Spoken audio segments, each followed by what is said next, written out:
Austria کے دارالحکومت Vienna میں دعوت اسلامی کے زیر انتظام سنتوں بھرا اجتماع استقبال ماہ ربیع الاول شریف صلی اللہ علیہ وآلہ وسلم کا انعقاد ویانا 23 ڈسٹرکٹ کے مقامی ہال میں کیا گیا۔ اس سنتوں بھرے اجتماع کے لیے خصوصی طور پر پاکستان سے جانشین امیر اہل سنت مولانا حاجی عبید رضا اطاری المدنی مجلس عالی تشریف لائے، جس میں آسٹریا بھر کے مختلف شہروں سے اسلامی بھائیوں، بچوں اور بہنوں نے کثیر تعداد میں شرکت کی۔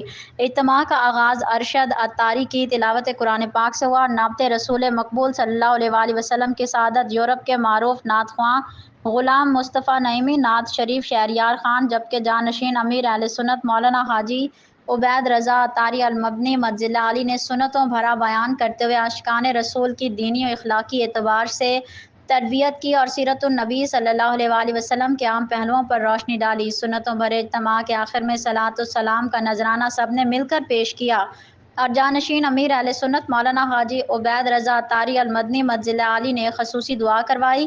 بعد لوگوں نے جانشین امیر اہل سنت مولانا حاجی عبید رضا اطاری المدنی مجلس عالی سے مصافحہ کیا اور اپنے لیے خصوصی دعائیں کروائیں۔ آسٹریا ویانا ریاض بلوچ۔